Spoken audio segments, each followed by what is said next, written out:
2019년 베이징 유전체 연구소의 연구진이 연구 결과를 발표했을 때 과학계는 침묵에 휩싸였습니다. 그들은 14만 명이 넘는 중국인의 유전체 염기 서열을 분석하고 이를 유럽 유전체 데이터베이스와 비교했을 뿐이었습니다.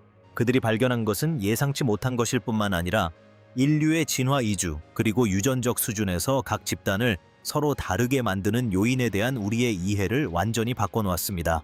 그 결과는 너무나 논란이 많아서 동료 심사자 3명이 처음에는 논문을 거부했는데 과학적 내용이 잘못돼서가 아니라 그 파급 효과가 너무 컸기 때문입니다. 그들이 발견한 내용은 다음과 같습니다. 모두를 놀라게 한 내용을 자세히 살펴보기 전에 과학자들이 어떤 결과를 기대했는지 먼저 이해해야 합니다. 수십 년 동안 인류 조상에 대한 주류적인 설명은 단순한 경로를 따랐습니다. 즉, 현대 인류는 약 30만 년 전 아프리카에서 진화했고 그 후 약 7만 년 전 소규모 집단이 아프리카를 떠나 전 세계로 퍼져나갔다는 것입니다. 유럽인들은 한 방향으로, 아시아인들은 다른 방향으로 이동했습니다. 수천 년에 걸쳐 고립된 이 집단들은 피부색, 눈 모양, 머리카락 질감 등 뚜렷한 신체적 특징을 발전시켜 왔지만 과학자들은 이러한 외적인 차이 이면에는 유전적 수준에서 우리 모두가 기본적으로 동일하다고 믿었습니다. 그리고 이러한 가정은 오랫동안 확고하게 유지되었습니다.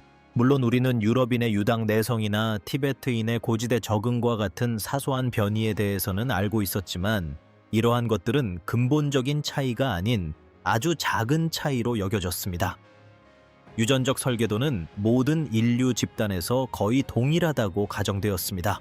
그 후 베이징 유전체 연구소는 프로젝트를 시작했습니다. 그들은 논란을 일으키려던 것이 아니었습니다. 그저 중국의 방대한 인구에 걸쳐 유전적 변이를 파악하려 했을 뿐입니다.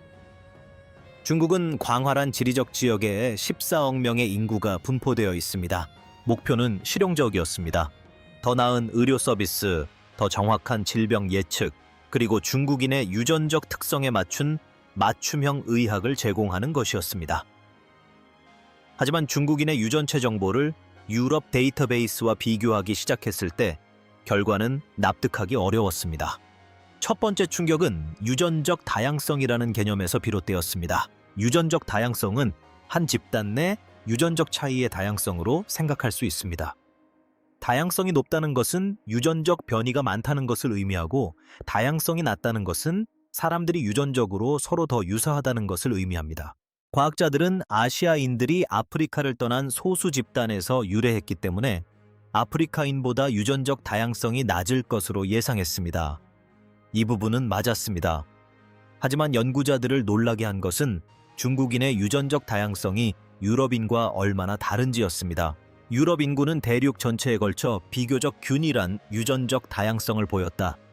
스웨덴 사람의 DNA를 채취하든 그리스 사람의 DNA를 채취하든 변이 수준은 비슷했지만 중국 인구는 지역에 따라 매우 큰 차이를 보였다. 중국 남부 인구는 중국 북부 인구와 완전히 다른 유전적 변이 패턴을 보였다. 이러한 차이는 결코 작지 않았다.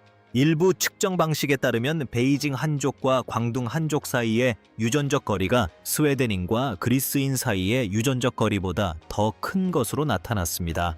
이 발견 자체만으로도 놀라웠지만 그것은 단지 시작에 불과했습니다. 두 번째 발견은 더욱 충격적이었습니다. 연구자들이 특정 유전자 변이를 분석한 결과 중국인 인구에서는 매우 흔하지만 유럽인에서는 드물거나 그 반대인 수천 개의 유전자 돌연 변이를 발견했습니다. 이는 눈 색깔 유전자와 같은 외형적인 차이를 말하는 것이 아닙니다. 이 유전자들은 신진대사 면역 기능 뇌 발달 및 질병 감수성에 영향을 미치는 유전자들이었습니다. 그 중에서도 이 DARV378A 유전자 변이가 특히 눈에 띄었습니다. 이 돌연 변이는 모발 치아 및 땀샘의 발달에 영향을 미칩니다. 중국인 인구에서는 이 변이가 90% 이상의 사람들에게서 나타납니다. 유럽인에서는 5% 미만입니다. 이는 사소한 변이가 아닙니다.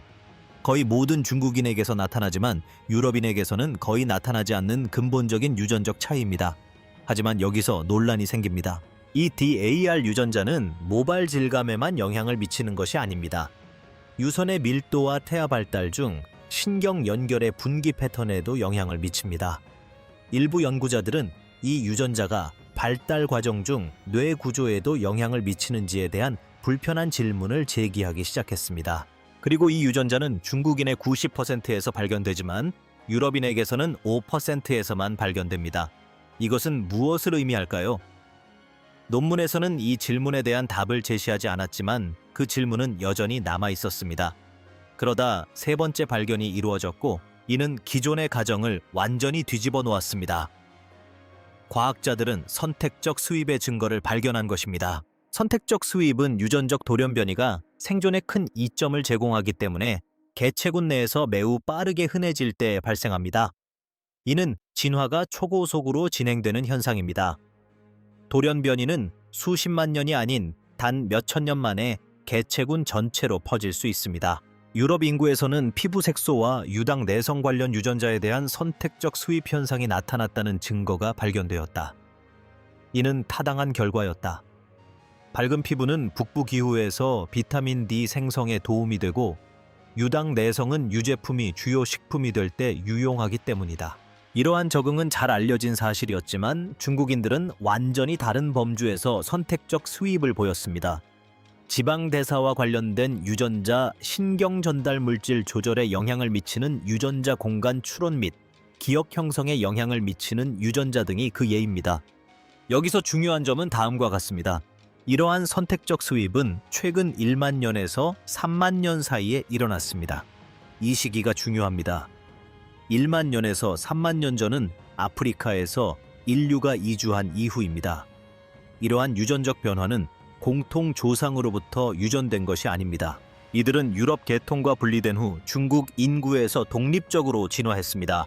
그 의미는 엄청났습니다. 이는 중국과 유럽 인구가 단순히 무작위적인 유전자 돌연변이를 통해 분리된 것이 아니라는 것을 의미했습니다. 그들은 서로 다른 진화적 압력에 의해 형성되었고 서로 다른 특성을 선택했으며 서로 다른 환경과 생존 과제에 최적화되었습니다. 그리고 이러한 차이점은 누구도 예상하지 못했던 것보다 훨씬 더 깊었습니다. 네 번째 발견은 이러한 차이를 더욱 심화시켰습니다. 연구진은 이른바 유령 DNA를 발견했습니다. 이는 알려진 어떤 인류 계통과도 일치하지 않는 유전 물질입니다. 아프리카에서 이주해온 호모사피엔스의 유전 물질도 아니고 유럽인과 혼혈한 네안데르탈인의 유전 물질도 아니며 일부 아시아 인구와 혼혈한 데니소바인의 유전 물질도 아닙니다. 그것은 우리가 아직 밝혀내지 못한 다른 무언가입니다. 유럽인들은 평균적으로 약 2%의 네안데르탈인 DNA를 가지고 있습니다. 일부 아시아인들은 데니소바인 DNA를 가지고 있습니다. 그러나 베이징 연구에서는 이러한 알려진 고대 인류 종들과 일치하지 않는 중국인 유전체 일부를 발견했습니다. 그 비율은 1% 미만으로 매우 낮았지만 분명히 존재했고 일관성이 있었으며 재현 가능했습니다. 이 미스터리한 DNA는 어디에서 온 것일까요? 한 가지 가설은 우리가 아직 발견하지 못한 또 다른 고대 인류 종이 아시아에 존재했다는 것입니다. 현대 중국인들은 유럽인들이 네안데르탈인과 이종교배했던 것처럼 이 알려지지 않은 집단과 이종교배했습니다. 유전적 흔적은 남아있지만 아직 화석은 발견되지 않았습니다. 또 다른 가설은 더욱 기이합니다. 일부 연구자들은 이 DNA가 이종교배의 결과물이 아닐 수도 있다고 주장합니다. 이는 유사한 유전적 돌연변이가 서로 다른 개체군에서 독립적으로 발생하여 동일한 환경적 문제를 해결하는 수렴 진화의 결과일 수 있습니다. 그러나 이러한 설명은 데이터에서 관찰되는 특정한 패턴을 설명하기에는 부족합니다. 어쨌든 중국인들은 유럽인들에게는 없는 유전 물질을 가지고 있는데 우리는 그것이 무엇인지 어디에서 왔는지 완전히 이해하지 못하고 있습니다. 바로 이 부분에서 논란이 폭발했습니다. 기억하세요. 이 모든 연구는 의학적 목적으로 수행되었습니다. 목표는 질병 위험에 영향을 미치는 유전적 차이를 이해함으로써 의료 서비스를 개선하는 것이었습니다. 바로 이 점에서 연구 결과는 무시할 수 없는 중요한 의미를 갖게 되었습니다. 중국인들은 유럽인들과 비교했을 때 거의 모든 주요 질병 범주에서 상당히 다른 유전적 위험 프로필을 보였습니다. 심혈관 질환, 당뇨병, 알츠하이머병, 암, 자가 면역 질환. 유럽 인구에서 위험을 증가시키는 유전적 변이는 중국 인구에서는 완전히 다른 영향을 미치거나 아예 나타나지 않는 경우가 많습니다. 제2형 당뇨병을 예로 들어 보겠습니다. 유럽 인구에서 가장 강력한 유전적 위험 요인은 TCF7L, MIC-PPRG와 같은 유전자의 변이입니다. 이러한 변이는 유럽인의 당뇨병 위험을 크게 증가시킵니다. 그러나 중국 인구에서는 동일한 변이가 훨씬 약한 연관성을 보였습니다. 오히려 중국인의 당뇨병 위험은 유럽 인구에서는 거의 중요하지 않은 완전히 다른 유전자 변이에 의해 좌우되었습니다. 이는 의학에 엄청난 영향을 미칩니다. 수십 년 동안 대부분의 신약 임상시험과 의학 연구는 유럽 인구를 대상으로 진행되어 왔습니다. 유럽인에게 효과가 있는 약은 모든 사람에게 효과가 있을 것이라고 가정합니다. 하지만 질병의 유전적 구조가 인구 집단마다 근본적으로 다르다면 그 약들은 같은 방식으로 작용하지 않거나 전혀 작용하지 않을 수도 있습니다. 연구자들이 바로 이러한 사실을 발견하기 시작했습니다. 고혈압 치료에 사용되는 특정 약물은 유럽 환자에게는 효과가 좋았지만 중국 환자에게는 효과가 떨어졌습니다. 유럽인의 유전적 특성에 맞춰 최적화된 항암 화학 요법 약물도 중국인 환자에게서는 반응률이 달랐습니다. 심지어 진통제조차도 대사 과정이 달랐습니다. 의료계는 불편한 진실에 직면할 수밖에 없었다. 유전자는 우리가 인정했던 것보다 훨씬 더 중요하다는 사실, 인구 수준의 유전적 차이가 실제하고 중요하며 임상적으로도 의미 있다는 사실. 이러한 연구 결과를 발표하면서 판도라의 상자가 열렸다. 인구 집단이 건강 질병 및 약물 반응에 영향을 미치는 유전적 차이를 보인다는 사실을 인정하고 나면 다음으로 어떤 차이점이 있을지에 대한 질문이 제기됩니다.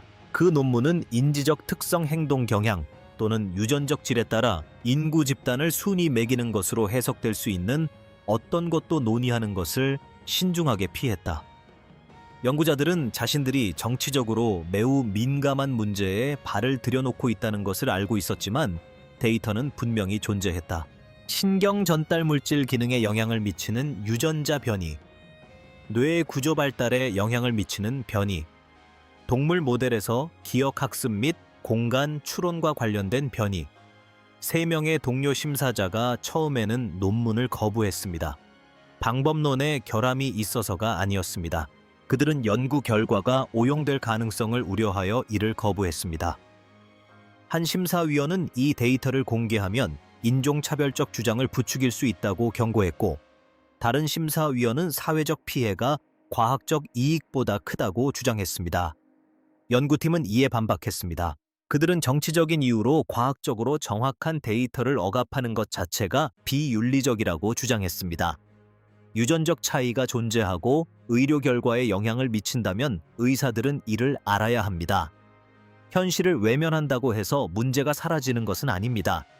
오히려 의료 서비스의 질이 더욱 악화될 뿐입니다. 그 논문은 결국 출판되었지만 여러 가지 단서 조항이 붙었습니다. 저자들은 집단 간 유전적 차이는 집단 내 유전적 변이에 비해 미미하다고 강조했습니다. 또한 이러한 연구 결과가 개인의 능력이나 가치에 대해서는 아무것도 말해주지 않는다고 강조했습니다. 그들은 의학적 데이터를 넘어서는 결론을 내리는 것에 대해 경고했다. 논문이 공개되자 논쟁이 격렬해졌다. 일부 연구자들은 연구 결과를 환영하며 특정 인구 집단을 대상으로 한 의학 연구를 더 많이 해야 한다고 주장했다. 다른 연구자들은 저자들이 과학적 인종차별주의자라고 비난했다. 논란이 너무 거세지자 연구에 참여했던 여러 연구자들이 인터뷰를 중단했다.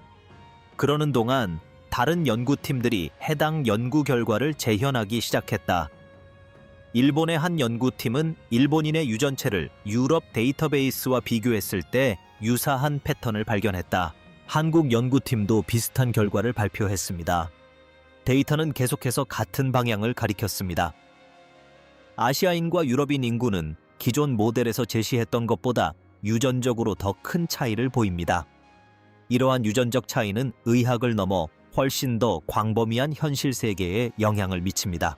가장 흥미로운 후속 발견 중 하나는 고도 적응을 연구하는 연구자들에게서 나왔습니다. 티베트인들은 대부분의 사람들에게 심각한 고산병을 유발하는 고도에서도 생존할 수 있습니다. 과학자들은 이것이 데니소바인의 DNA 때문이라고 추측했습니다. 티베트인들은 혈중 산소 농도 조절에 관여하는 이 PS1 유전자의 변이체를 포함하여 데니소바인의 유전 물질을 보유하고 있습니다. 연구자들이 더 자세히 살펴보니 해수면 높이에 거주하는 한족은 유럽인과 비교했을 때 산소 대사 유전자에서 다른 변이형을 가지고 있는 것으로 나타났습니다. 이러한 변이체들은 티베트인들에게서 볼 수 있는 극한 고도 내성을 제공하지는 않았지만 산소 사용을 다양한 방식으로 최적화하는 것으로 보였습니다.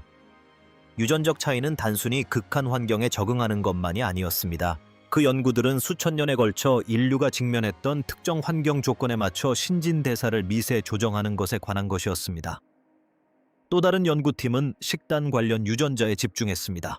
연구진은 중국인들이 유럽인들의 유제품 위주의 식단에 대한 적응과는 달리 고전분 식단에 대한 유전적 적응을 보였다는 사실을 발견했습니다. 전분을 분해하는 효소를 생성하는 AEM-Y1 유전자는 중국인 집단에서 훨씬 더 많은 유전자 복제수 변이를 나타냈습니다. 해당 유전자의 복제본이 많을수록 효소 생산량이 늘어나고 녹말 소화 효율이 높아집니다. 이는 농업 역사를 고려해보면 당연한 결과입니다. 중국의 벼농사 역사는 1만 년이 넘습니다. 전분이 풍부한 식단은 전분을 효율적으로 소화하고 대사할 수 있는 개체에게 진화적 압력을 가했을 것입니다. 한편 유럽인들은 농업이 더 어려운 북부 기후에서 유제품이 중요한 식량원이 되면서 락타아제 지속성을 발달시켰습니다. 이러한 시기 적응은 다른 생물학적 시스템에 연쇄적인 영향을 미칩니다. 전분 대사는 인슐린 반응에 영향을 미치고 이는 지방 저장에 영향을 미치며 결국 심혈관 질환 위험에 영향을 미칩니다. 고대 중국인들이 쌀을 주식으로 삼아 번성할 수 있도록 도와준 유전적 적응은 오늘날까지 이어지는 다른 대사 기준을 만들어냈습니다. 그리고 장내 미생물군과의 연관성도 있습니다. 장내 세균은 식단과 유전자 모두의 영향을 받습니다. 중국인 인구는 유럽인 인구와 비교하여 장내 세균 구성이 다르며 이러한 차이는 부분적으로 소화 및 신진대사에 영향을 미치는 유전적 변이에 의해 발생합니다. 이는 악순환을 만들어냅니다. 유전자가 장내 미생물군을 형성하고 장내 미생물군은 건강 결과에 영향을 미칩니다. 전체 시스템은 인구 집단별로 다릅니다. 하지만 아마도 가장 심오한 함의는 신경과학 연구에서 나올 것입니다. 이 부분은 상당히 불편한 주제이기 때문에 대부분의 연구자들은 공개적으로 논의하는 것을 피합니다. 하지만 관련 데이터는 존재합니다. 중국인과 유럽인 인구 간의 상당한 차이를 보이는 여러 유전자 변이체가 동물 모델에서 뇌 구조 및 기능에 영향을 미치는 것으로 알려져 있습니다. 뇌 크기 조절 및 신경 발달에 관여하는 ASPM 및 MCPH1 유전자는 인구 집단 간에 서로 다른 변이 빈도를 보인다. 도파민 신호 전달에 영향을 미치고 새로운 것을 추구하는 행동과 연관된 DRD4 유전자는 인구 집단별 특이적인 패턴을 나타낸다. 이것이 인지나 행동에 대해 어떤 의미 있는 것을 뜻할까요? 솔직히 말해서 우리는 모릅니다. 특정 유전자와 지능이나 성격 같은 복잡한 특성을 연결하는 과학은 아직 초기 단계에 있습니다. 대부분의 인지 능력은 수천 개의 유전자가 함께 작용하는 데다 환경적 요인과 문화적 영향까지 더해져 결정됩니다. 소수의 유전자 변이만으로 결론을 내리는 것은 과학적으로 시기상조입니다. 하지만 우리가 확실히 알고 있는 것은 뇌 발달이 유전자의 영향을 받는다는 것입니다. 신경 전달 물질 시스템은 유전자의 영향을 받습니다. 만약 이러한 시스템에 영향을 미치는 유전자에서 인구 집단 간에 상당한 차이가 있다면 인구 수준의 인지 또는 행동 패턴에 유전적 요소가 있을 가능성이 적어도 이론적으로는 존재합니다. 대부분의 연구자들은 이 주제에 발을 들여놓기를 꺼립니다. 정치적 위험이 너무 크고 오해의 소지가 너무 크며 현재 우리가 가진 과학적 도구로는 이러한 질문에 제대로 답할 수 없기 때문입니다. 하지만 베이징 유전체 연구소의 연구는 닫을 수 없는 문을 열었습니다. 이제 우리는 중국인과 유럽인 인구가 이전에 생각했던 것보다 유전적으로 더 다르다는 것을 알게 되었습니다. 그리고 이러한 차이가 질병 위험 약물 반응 및 대사 기능에 영향을 미친다는 것도 알게 되었습니다. 그리고 우리는 그러한 차이점 중 일부가 뇌 발달과 신경 전달 물질 기능에 영향을 미치는 유전자와 관련이 있다는 것을 알고 있습니다. 진정한 질문은 바로 그 지식을 어떻게 활용하느냐입니다. 낙관적인 전망은 이 연구가 개인 맞춤형 의학에 혁명을 일으킬 것이라고 말합니다. 의사가 환자의 유전적 배경을 분석하여 약효를 극대화하고 부작용을 최소화하는 약을 처방하는 미래를 상상해 보세요. 인구 집단에서 가장 흔한 유전적 변이에 맞춰진 맞춤형 암 치료법을 상상해 보세요. 인구 특성에 맞는 위험 요소를 고려한 질병 예방 전략을 상상해 보세요. 그런 미래는 이미 시작되고 있습니다. 여러 제약회사들이 이러한 연구 결과들을 바탕으로 아시아인을 대상으로 별도의 약물 임상시험을 진행하고 있습니다. 유전자 검사 회사들은 조상 배경에 따른 건강 위험 평가 도구를 개발하고 있습니다. 의과대학들은 인구 유전학을 정규 교육 과정의 일부로 가르치기 시작했지만 더 어두운 가능성도 존재합니다. 만약 인구 집단 간의 유전적 차이가 널리 인정된다면 그것이 차별을 부추길까요? 불평등한 대우를 정당화하거나 해로운 고정관념을 강화하는 데 이용될까요? 역사는 인간의 차이에 대한 과학적 발견이 과거에도 무기로 사용되어 왔음을 보여줍니다. 골상학, 우생학, 과학적 인종주의, 이 모든 운동들은 객관적인 과학에 기반한다고 주장합니다. 하지만 지금 달라진 점은 그 과학이 실제로 엄밀하다는 것입니다. 유전적 차이는 실제하며 측정 가능하지만 실제라는 말이 사람들이 생각하는 의미와는 다릅니다. 실제라는 것은 우월함이나 열등함을 의미하지 않습니다. 실제라는 것은 운명을 의미하지도 않습니다. 실제란 단지 수천 년에 걸쳐 서로 다른 환경에서 진화해온 개체군들 사이에 생물학적 다양성이 존재한다는 것을 의미할 뿐입니다. 그리고 바로 이 점이 이러한 논쟁에서 간과되는 핵심입니다. 한 집단 내 개인 간의 유전적 차이는 집단 간 평균적인 차이보다 훨씬 큽니다. 예를 들어 무작위로 중국인 2명을 고른다면 그들의 유전적 차이는 평균적인 중국인과 평균적인 유럽인 사이의 차이보다 훨씬 클 것입니다. 베이징 연구에서 밝혀진 것은 변이 양상이 개체군마다 다르다는 점입니다.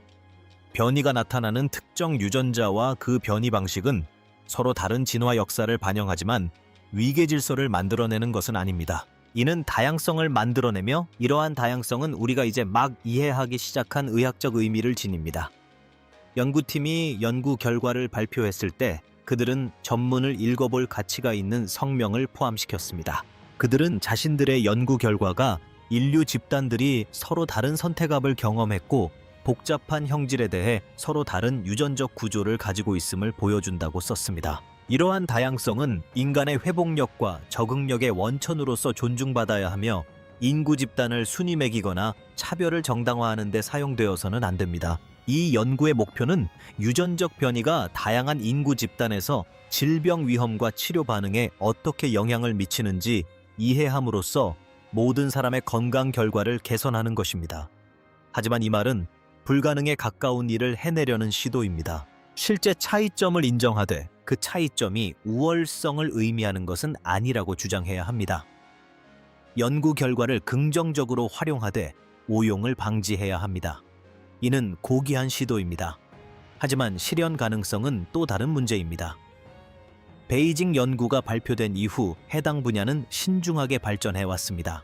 인구 집단별 유전학에 대한 연구가 활발히 진행되고 있으며 항상 철저한 윤리적 감독이 이루어지고 있습니다. 연구의 초점은 여전히 의학적 응용 질병 위험 약물 반응 맞춤형 의료에 맞춰져 있지만 근본적인 질문들은 여전히 해결되지 않은 채 남아 있습니다. 만약 인구 집단 간의 질병 감수성 및 약물 대사에 영향을 미치는 유전적 차이가 있다면 다른 어떤 부분에서 차이가 있을까요? 중국인과 유럽인 인구 집단 간에 차이가 나는 유전자 중 일부는 뇌 발달, 신경 전달 물질 기능 및 행동 조절과 관련이 있습니다. 이러한 차이점들은 실제로 무엇을 의미하는 걸까요? 과학자들은 이러한 질문에 대한 답을 찾기 위해 노력하고 있지만 진전은 더딥니다. 단순히 더 많은 데이터를 수집하는 것만으로는 충분하지 않습니다. 수천 개의 유전자가 어떻게 상호작용하여 복잡한 형질을 만들어내는지 이해하기 위한 더 나은 도구를 개발해야 합니다. 이는 유전적 영향과 환경적, 문화적 요인을 분리하는 것에 관한 것입니다. 사회가 아직 답을 받아들일 준비가 되어 있지 않을지도 모르는 질문을 던지는 것에 관한 것입니다. 그리고 그것은 우리를 다시 처음 시작점으로 되돌려 놓습니다.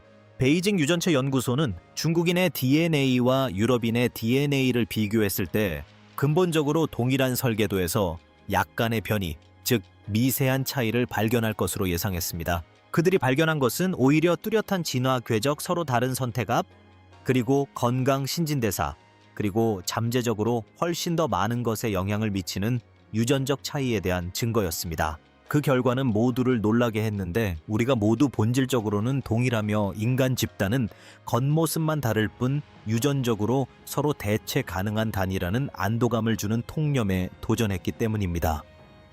베이징 연구는 그것이 완전히 사실이 아님을 보여주었습니다. 우리는 생각했던 것보다 훨씬 더 다양하지만 동시에 더 흥미롭고 더 복잡하며 각자의 역사와 환경에 더 잘 적응해 왔습니다. 우리가 이러한 지식을 어떻게 활용하느냐가 유전학 연구의 다음 장을 결정할 것입니다. 의학을 발전시키고 고통을 줄이는데 이 지식을 활용하는 것, 그것이 바로 우리의 희망입니다. 그것을 분열과 차별에 이용할까봐 두렵습니다. 과학 자체는 중립적입니다. 데이터는 그저 있는 그대로일 뿐입니다. 하지만 해석 적용, 그리고 이러한 연구 결과가 사회를 어떻게 형성할지는 우리에게 달려 있습니다. 결과는 모두를 충격에 빠뜨렸습니다. 이제 우리는 다음에 무엇을 해야 할지 결정해야 합니다.